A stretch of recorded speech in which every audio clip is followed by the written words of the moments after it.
So Jim, thanks for coming in today. Thanks for having me in. I've really been looking forward to this interview for quite a while. How long have you been in the queue? Let's see. About 7 months now. Well, let's see if we can speed things up here. The position you're interviewing for is the copier toner refiller for the company. It's an important position with great impact on the strategic plan for the company. It requires cross-functional collaboration across all teams. Do you have any questions for me before we begin? None right now. Maybe at the end if that's okay. Since this is a high-profile position, the interview will be broken down into 2 parts. A behavioral event interview and the technical interview. We'll begin with the behavioral event interview first.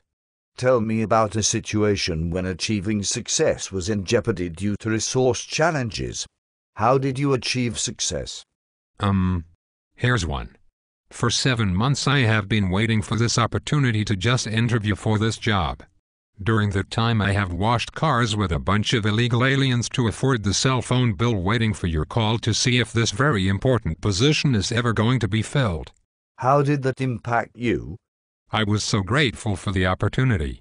I have learned many new skills, like how to stretch a bowl of rice from breakfast to dinner. I have never wanted a big fat juicy hamburger so badly in my life. Let's see. You have been to college, is that right? Yes, I have a Bachelor's of Science and an MBA. So what do you really want to do? I am dying to get a position where the expectations are so unrealistically high while at the same time there are a decreasing pool of resources with which to do them. Okay, let's move on to the technical part of the interview. Have you led integrated project teams for 15 years? No. Have you managed budgets and had P&L oversight of 50 million or more? No. Have you designed schedules and milestones in Primavera or Microsoft Project? No. Have you ever participated in budget negotiations for capital projects of over 50 million?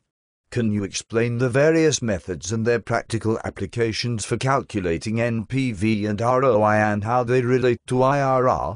No. Have you any experience in product development or workflow design? No. Are you certified in PMP, Black Belt, Six Sigma, LEED certified, ISO solutions, FIA, MEJ, REM, C++, SAP, JD Edwards, PeopleSoft, ERP implementations?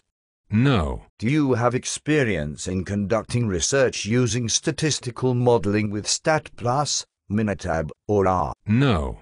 If your copier toner refiller has these qualifications, then the president of this company must be so smart that he's on the verge of curing cancer, AIDS, and world hunger. Nothing so grand as that. Yet I hear he is a scratch golfer. So for 7 months who has been refilling the printer toners? Some guy named Steve. Does he have all of what you were asking me about? I believe we took his resume and used it to design the job qualifications. So what's wrong with Steve that he can't keep doing the job? He's retiring next year, says he can't wait. Was crying about it the other day.